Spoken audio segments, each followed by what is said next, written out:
Apocalipsis capítulo 2 dice la palabra en el versículo 12: y escribe el ángel de la iglesia en Pérgamo, el que tiene la espada aguda de 2 filos, dice esto: yo conozco tus obras y dónde moras, donde está el trono de Satanás, pero retienes mi nombre y no has negado mi fe, ni aun en los días en que Antipas, mi testigo fiel, fue muerto entre vosotros, donde mora Satanás. Pero tengo unas pocas cosas contra ti, que tienes ahí los que retienen la doctrina de Balaam, que enseñaba a Balac a poner tropiezo ante los hijos de Israel, a comer de cosas sacrificadas a los ídolos y a cometer fornicación. Y también tienes los que retienen la doctrina de los nicolaitas, la que yo aborrezco. Por tanto, arrepiéntete, pues si no, vendré a ti pronto y pelearé contra ellos con la espada de mi boca. El que tiene oído, oiga lo que el Espíritu dice a las iglesias. Al que venciere, daré a comer del maná escondido, y le daré una piedrecita blanca, y en la piedrecita escrito un nombre nuevo, el cual ninguno conoce, sino aquel que lo recibe. Padre, gracias por tu palabra. Habla a nuestras vidas en esta mañana y que podamos ver a Cristo, podamos conocerlo más y sobre todo seamos más obedientes a tu palabra. En el nombre de Jesús. Amén y amén.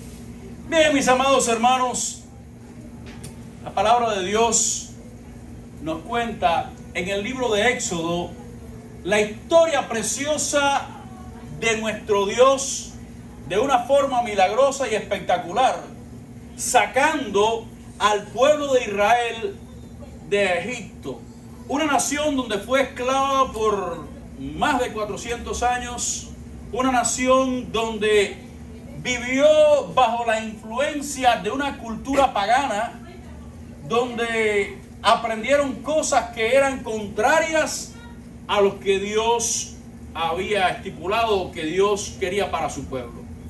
Durante el Éxodo, que lo podemos ver allí en en el libro del Pentateuco, en este éxodo desde Egipto hasta la tierra de Canaán, encontramos cómo Dios trató con su pueblo y le dio mandamientos, ordenanzas. ¿Y cuál era el propósito de todos estos mandamientos? ¿Cuál era el propósito de cada una de estas ordenanzas? Primero, Dios quería que su pueblo sacara del corazón toda aquella cultura pagana que había recibido durante su estancia en Egipto. Dios quería que sacara del corazón todo lo que ellos habían aprendido. Estaban viviendo en una cultura bien pagana, la adoración a diversos ídolos, diversas costumbres paganas que ellos habían visto. Y al darle las leyes, no solamente quería que sacaran estas cosas del corazón, sino que al darle las leyes, querían que el pueblo de Dios creara una nueva cultura. Que ya no fuera la cultura de Israel o la cultura de Egipto, sino que fuera la cultura de Dios. Que el pueblo fuera conocido no como el pueblo de Israel, sino como el pueblo de Jehová, como aquellos que servían a Jehová. Y a través de esto, hacer una diferencia en el mundo y que el mundo pudieran ver en ellos esa diferencia. Y a la vez el mundo pudiera anhelar aquello que ellos tenían. Cuando usted ve cada uno de los mandamientos, bien avanzados para su época, los más pequeños detalles Dios se los daba porque Dios quería algo diferente. Incluso detalles con respecto a la higiene, detalles con respecto a las relaciones interfamiliares. ¿Cuántas cosas Dios le dio en su palabra? Para que ellos fueran, ¿qué cosa? Diferentes al mundo que les rodeaba. Ahora bien, Satanás, el enemigo de las almas, ha hecho siempre lo que ha estado en sus manos para destruir al pueblo de Dios. A Satanás no le interesa que el pueblo de Dios crea o no en Dios, eso para él no es problema. Siempre y cuando crean en un Dios equivocado, en el Dios diferente al que se revela en la Biblia. Dios ha puesto eternidad en el corazón del hombre. Dios ha puesto eternidad en el corazón de cada ser humano, y cada ser humano sabe que Dios existe, de tal manera que Satanás no va a perder su tiempo diciéndole a alguien Dios no existe, pero él dedica su tiempo en contaminar aquello que cree el hombre, porque si Satanás logra contaminar aquello que tú crees, entonces vas a estar creyendo en un Dios equivocado y tu final va a ser el mismo que si no creyeras. ¿Está de acuerdo conmigo? Amén. Entonces dígame. Amén. Dice la palabra que en medio del desierto el pueblo no sabía dónde estaba Moisés y dice, no hay problema, vamos a fabricar un becerro y ese va a ser el Dios que ese Jehová que nos sacó de Egipto. A Satanás no le interesaba que creyeran en un Jehová siempre que fuera una idea equivocada. Dios le dio leyes, le dio mandamientos con respecto a la adoración, porque Él les dijo, yo soy santo, y como yo soy santo, yo quiero un pueblo santo también. Pero a medida que fue pasando el tiempo, Satanás fue introduciendo elementos, cambiando los elementos en la adoración, cambiando los elementos en la vida del pueblo, de tal manera que en el libro de Jeremías, un pasaje bien conocido, Jeremías capítulo 6, dice Jehová le dice a su pueblo, Jeremías le dice en nombre de Dios a su pueblo, paraos en los caminos y preguntad y meditad por las sendas antiguas. El pueblo se había alejado de las sendas que Dios había tratado, las sendas que Dios le había dado, se habían alejado de ellas y estaban caminando por sendas equivocadas, las sendas que el mundo ofrecía. De hecho, es interesante porque usted lee el contexto en que las palabras del profeta Jeremías fueron dichas. Dice que el pueblo adoraba en los lugares altos, aunque lo hacía para Jehová su Dios, adoraba en los lugares altos donde las personas ofrecían sacrificio a los dioses paganos, también lo hacía el pueblo, aunque lo hacía para Jehová. Estaban haciendo las cosas a la manera del mundo, aunque las hacían para Dios. Y esta estrategia de tratar de cambiar la vida del pueblo ha sido la misma durante muchos años. Hay una frase que dice que es el mismo perro, pero con diferente collar.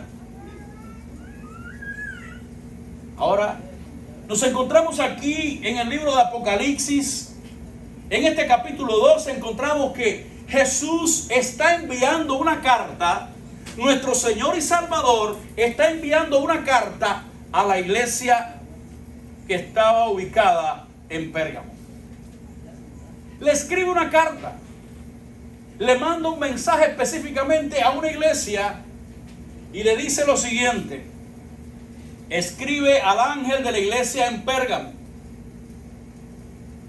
Hemos mencionado ya varias veces en los mensajes anteriores que cuando se refiere al ángel es aquel pastor que está frente a la congregación, que tiene la responsabilidad de transmitir el mensaje a la iglesia. Y le dice, escribe al ángel de la iglesia en Pérgamo. Y viene el autor de la carta, el que tiene la espada aguda de 2 filos, dice esto. Y cuando yo leí esta palabra decía, wow, esta palabra está fuerte. Porque a mí me puede decir cualquier persona que tiene algo en contra mía. Pero cuando Jesucristo se presenta y dice, te está escribiendo el que tiene la espada de 2 filos. Hermano mío, cuando Dios te está diciendo estas palabras, son palabras fuertes, porque la espada de doble filo tiene varios significados en la Biblia.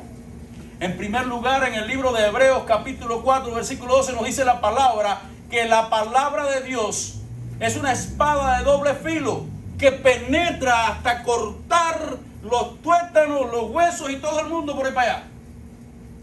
Pero también nos dice que Jesucristo, cuando venga en gloria, vendrá con una espada de doble filo, de manera que la Biblia es la palabra de Dios, es la espada de doble filo que nos revela a Dios, que nos sirve para salvarnos, pero también para juzgarnos y condenarnos.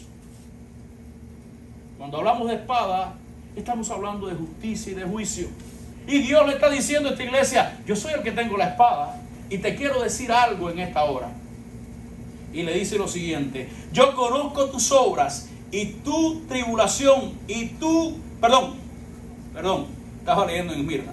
Yo conozco tus obras y donde moras, donde está el trono de Satanás, pero retienes mi nombre y no has negado mi fe, ni aun en los días en que Antipas, mi testigo fiel, fue muerto entre vosotros, donde mora Satanás. Jesús le dice: yo conozco tus obras y sé que moras donde está el trono de Satanás. ¿Qué significa estas palabras? Bueno, hay varias ideas, varias interpretaciones, pero quiero hablarte algo de Pérgamo para que tengas la idea de esta gran ciudad. Alguien decía que hacía una comparación, yo estudiando sobre este tema, que si recuerdan cuando hablábamos de la iglesia de Éfeso, estábamos hablando de que era muy similar a Nueva York. Bueno, esta persona este estudioso decía que si Éfeso fuera Nueva York, entonces Pérgamo fuera Washington, por el nivel de importancia de esta ciudad. Era una ciudad donde se encontraban varios templos a las principales deidades paganas. Estaba el templo a Zeus. Algunos piensan que dice que cuando se refiere al templo, el trono de Satanás, se refiere a este gran templo a Zeus. Por otra parte, estaba el templo al dios Dionisio. ¿Quién era el dios Dionisio?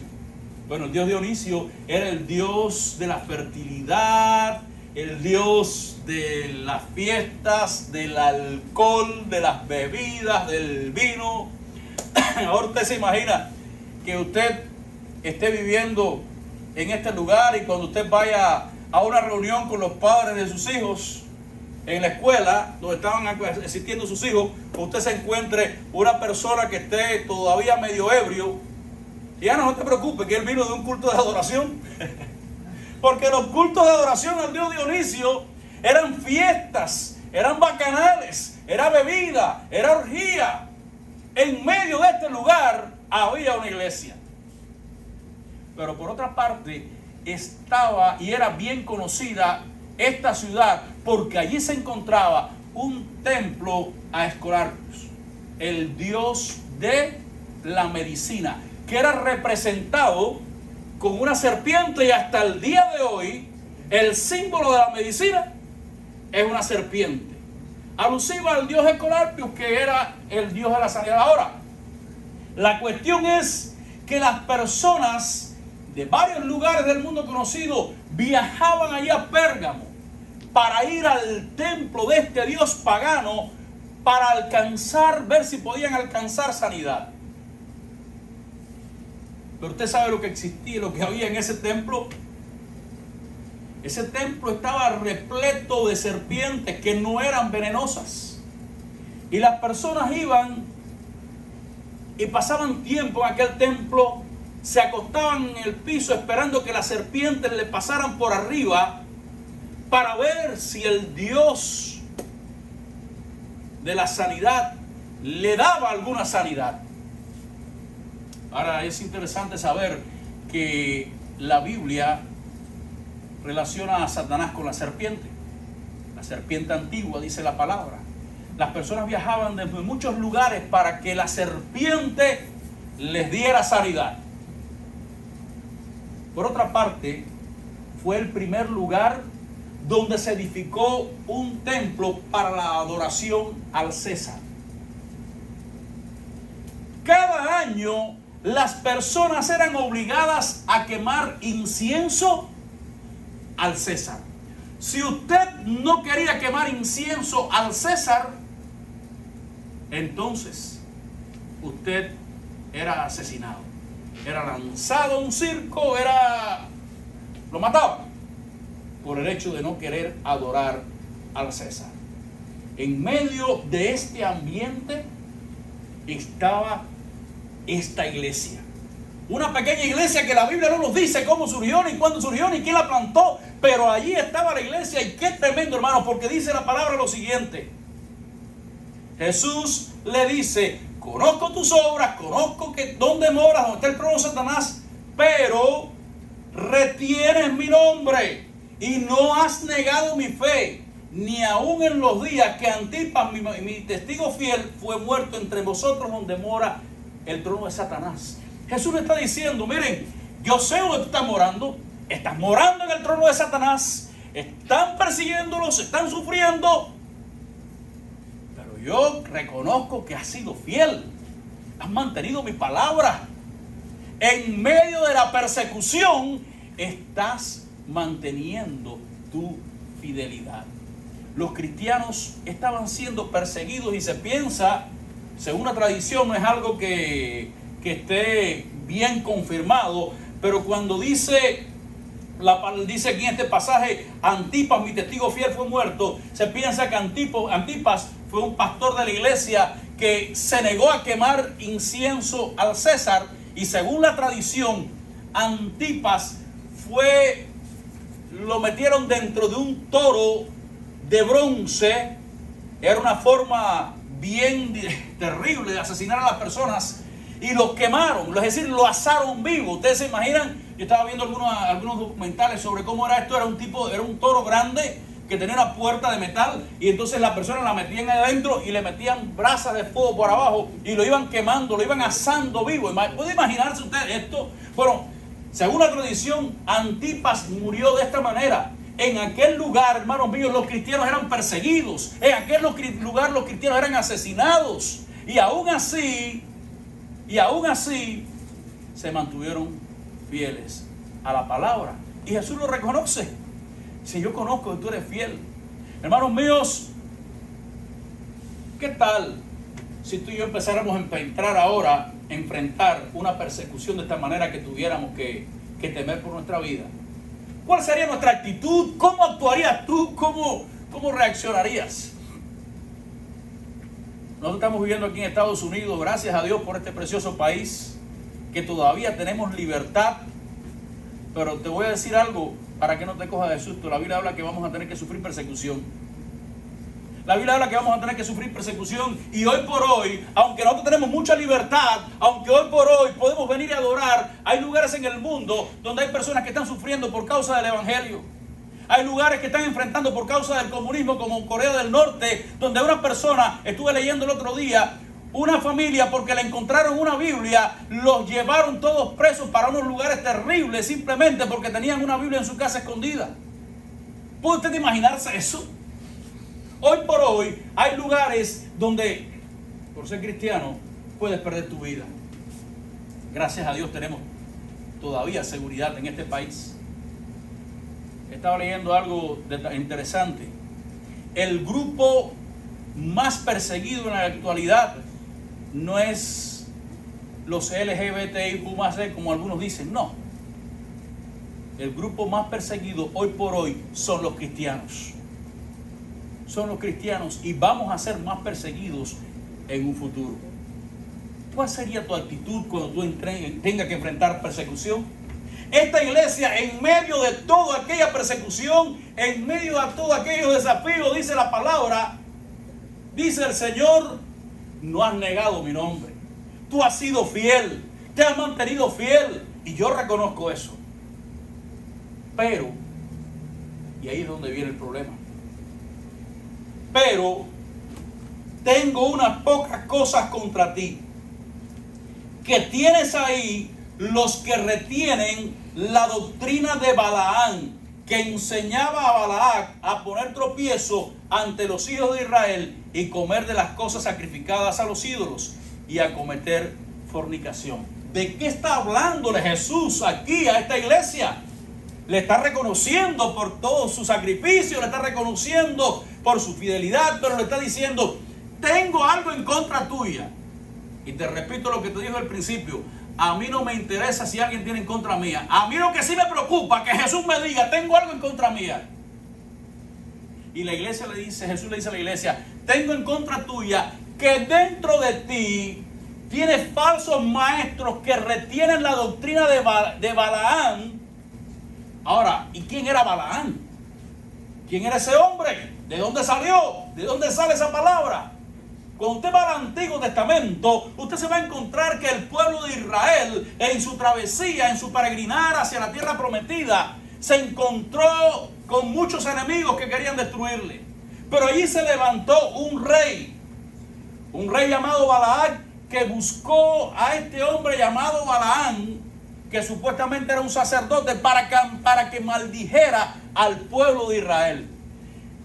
Todos conocen la historia, pueden buscarla después en el Antiguo Testamento, la burra de Balaam, como Dios le impidió 3 veces maldecir al pueblo de Israel. Cada vez que él se paraba para maldecirlo, lo que salían de sus labios era bendición para el pueblo. Bendición para el pueblo. Y cada vez que el diablo quería maldecir, Dios cambiaba sus palabras y era bendición lo que profería. Pero entonces, aquel mismo Balaam se le ocurrió una idea y le dijo a Balac, aquel rey: mira, yo no lo puedo maldecir. No hay forma de que yo pueda emitir una maldición contra ese pueblo. Dios no me lo permite. Nada de afuera puede hacerle daño a la iglesia adentro. Nada de afuera puede dañar al pueblo, verdaderamente el pueblo de Dios. Pero ¿sabes lo que hizo este hombre? Le dijo al rey: yo tengo la solución. ¿Tú sabes cómo se va a solucionar el problema?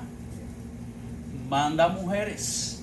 Busca mujeres bonitas que vayan y se acerquen al pueblo para que seduzcan a los hombres y se unan con ellos. Y después que se unan con ellos, ¿tú sabes lo que va a pasar? Esas mujeres van a inducir a aquellos hombres a comer sacrificado a los ídolos. Los van a inducir a adorar los dioses paganos. Los van a volver en contra de su Dios. Y una vez que esto suceda, ya tienes la batalla ganada. ¿Y sabes lo que pasó? Exactamente lo que había dicho Balaam. Aquellas mujeres fueron enviadas y empezaron a reírse con los hombres. Y los hombres empezaron a mirar que las mujeres aquí eran bonitas. Bueno, ¿y por qué? No importa. Si una mujer. Y se empezaron a juntar con ellas y a casar y a... Aquello fue un tremendo desastre. Dice la palabra que por causa de ello, por el juicio de Dios, más de 20,000 personas murieron. ¿Por qué? Porque empezaron a mezclarse con las personas del mundo y empezaron a comer, dice la palabra, de los sacrificados a los ídolos, es decir, de ser parte de los cultos paganos. Hermanos, cuando la palabra nos dice allí en el libro de los Corintios: no os unáis en yugo desigual con los incrédulos, no es una sugerencia. No es una sugerencia. Dios lo está mandando. ¿Tú sabes por qué? Porque Dios quiere que se mantenga la santidad y la pureza en su iglesia, en medio de su pueblo. No os unáis en yugo desigual con los incrédulos. Esta estrategia es bien antigua de parte del diablo para destruir a la iglesia. Y dentro de la iglesia de Pérgamo había maestros que apoyaban todas estas cosas. Habían maestros que permitían estas libertades sexuales. En cierta ocasión, cuando estaba recién convertido, yo venía del mundo, venía de la calle, venía de un ambiente completamente nocivo. Comienzo a batallar con mis deseos sexuales, con mis impulsos. Y se acerca un supuesto pastor de otra iglesia y le comenta a mi mamá algo. Dice: mira, es que él es joven. No es malo que él tenga una que otra relación para que se desahogue, porque él es joven. Mi mamá, también recién convertida, me dice esas palabras como diciendo: no es malo. Si tú tienes alguna que otra relación, eso no es malo. Pero hay algo. Ya el Espíritu Santo estaba en mi corazón. Y cuando ella me dijo estas palabras, y espérate que aquí hay algo que no está bien. Gracias a Dios que fui para mi pastor y compartí, pregunté, y me dice: no, mira lo que dice la palabra. Pero la realidad es, hermano mío, que hay muchos hoy que dicen ser cristianos, que toleran todas estas clases de cosas, permiten todos estos disparates. ¿Tú sabes para qué? para mantener a la gente en la iglesia, para que no se me vaya. No, yo no quiero que se me vaya esta gente. Yo quiero mantener a Samuel aquí, que haga lo que le dé la gana. Yo quiero mantener a Edén aquí, que haga lo que le dé la gana, pero siempre que tú estés aquí. No, hermano mío, no. Dice la palabra que muchos discípulos, cuando escucharon las palabras de Jesús, le dijeron: dura palabra es esa, ¿quién la va a escuchar? Me voy de aquí. Y Pedro llegó y dijo a Jesús: mira, Señor, se están yendo. Y dice: ¿y ustedes también se quieren ir? Si tú te quieres ir, vete. Yo no quiero retener a nadie. Yo no quiero aquí a nadie que sea de mentira. Yo no quiero que a nadie engañado. Si tú te quieres ir, tú te vas. Y Pedro le dice un momento: no, Señor, ¿a quién voy a ir? Solo tú tienes palabra de vida. Son palabras duras, pero yo me quedo aquí. Tú no me permites hacer lo que me da la gana, pero yo me quedo aquí. Yo estoy aquí. Hermanos, dentro de la iglesia de Pérgamo habían personas que estaban viviendo en pecado, escuchando doctrinas de demonios, como dice la palabra, pero la iglesia lo tenía todavía allí. Le pasaba la mano al pecado. Y Jesús le dice: mira, yo soy el que tiene la espada o el filo en la mano, y te digo, tengo en contra tuya que tú tienes en tu seno, dentro de la iglesia, personas que están viviendo en pecado. Y usted dirá: mira, pastor, yo ni voy a un templo pagano a adorar, ni hago esto ni lo otro. Pero cuántas veces, hermanos míos, estamos mirando cosas que no debemos de mirar en internet. Cuántas veces estamos actuando de manera desagradable delante de Dios. Dice la palabra: no os unáis con yugo desigual con los incrédulos. Y no quiere decir que no podamos tener amistad con una persona que no sea cristiana. Sí. Pero estamos hablando no solamente de un yugo desigual en matrimonio, sino aquellas personas que siempre están reunidos con los que no son cristianos y se semejan más a ellos que a los cristianos realmente. Jesús le dice a aquella iglesia: tengo en contra tuya que esta gente está dentro de ti y tú no has hecho nada. Hermanos míos, Dios le dio autoridad a la iglesia para poner en disciplina. Escuchen, para poner en disciplina y para expulsar también de la iglesia. Si tú estás en pecado, se te llama y tú no reaccionas y sigues en tu pecado, dice la Biblia: al tal tenlo por impío y entrégalo a Satanás. ¿Qué quiere decir esto? ¿Que lo mate y se lo entregue a Satanás? No. Que le diga: aquí tú no eres bienvenido, vete para la calle, aquí tú no eres bienvenido. Porque, como dice la palabra, no participes en pecado ajeno, consérvate puro. Cuando la iglesia tolera dentro de su seno el pecado, se está haciendo partícipe del pecado y va a sufrir las consecuencias. Va a sufrir las consecuencias. Aquella iglesia había sido fiel a la palabra del Señor, no había negado al Señor, se había mantenido en medio de la persecución, en el medio del lugar más difícil, donde al pastor lo quemaron dentro de un buey de latón. Dios nos libre de eso. Ellos se mantuvieron fieles, pero estaban tolerando el pecado. ¿Para qué? Es que somos poquitos. Es que tal vez esta gente está dando diezmos y hay que dejarlos aquí, así, hay que permitírselo. Dios no necesita nada tuyo. Damos porque le amamos, porque Él es especial, porque nos ha salvado, porque Él es el Señor. Pero Dios no está diciendo que tú, porque tú des, te tiene aquí. De hecho, dice la palabra en el Salmo 50: si yo tuviera hambre, no te lo pidiera a ti, porque mío es todo. Hablando en sentido figurado, porque Dios no tiene hambre. Dios es el creador de todo. Dios le dice en su palabra: tengo esto en contra tuya, pero,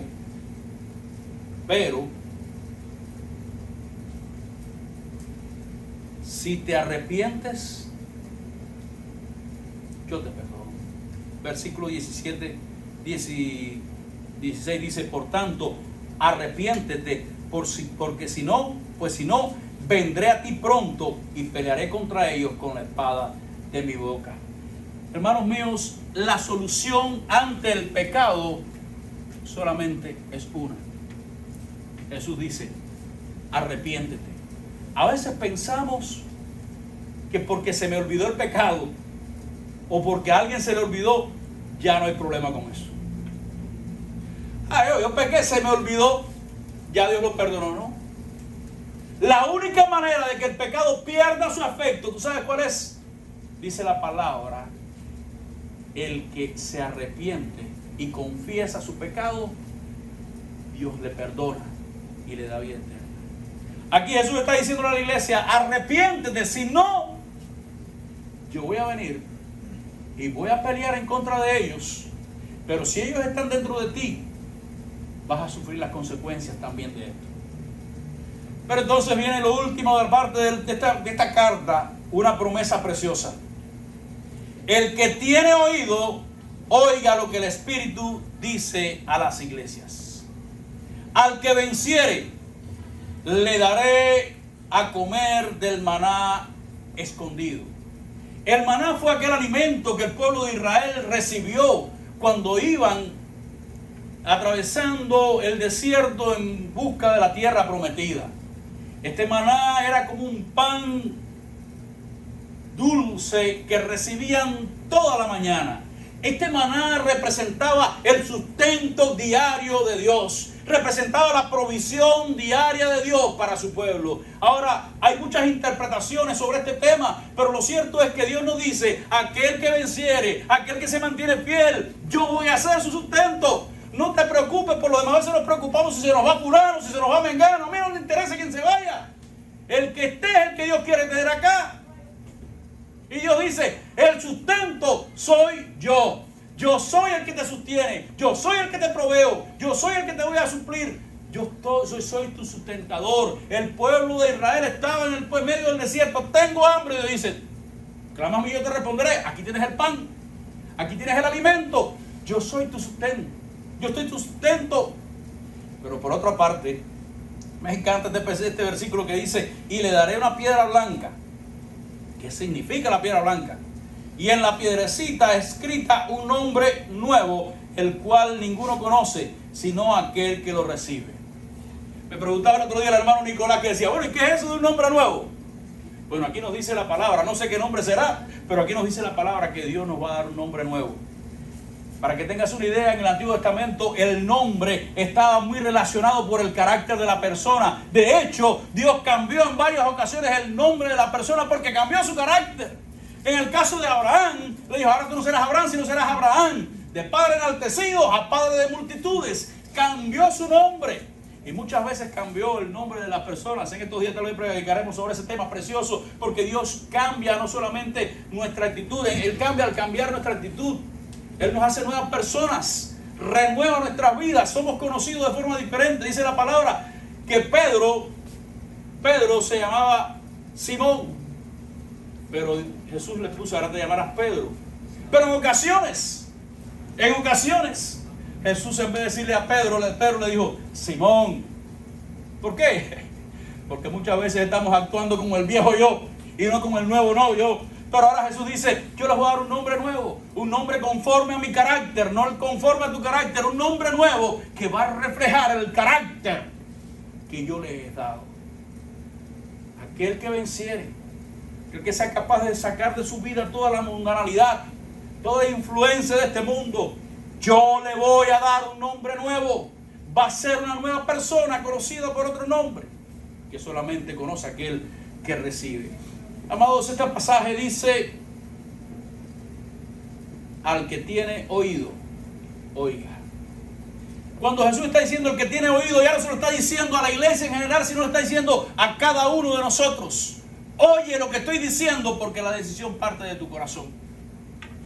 Lanza un mensaje a toda la iglesia y dice, al que tiene oído, a cada uno de nosotros nos está diciendo, oye lo que te estoy diciendo.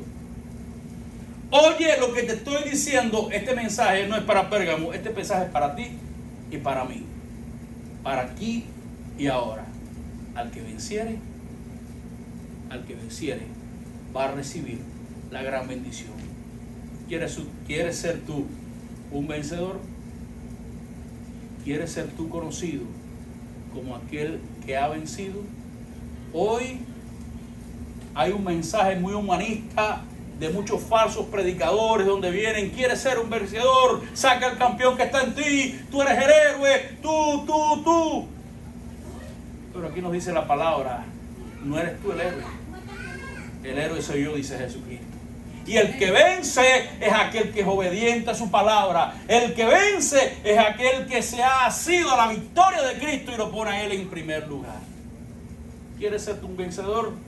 Es obediente a la palabra de Dios. Aférrate a la palabra de Cristo. Agárrate de la palabra de Cristo. Entonces vas a ser un vencedor. Que Dios te bendiga en esta mañana.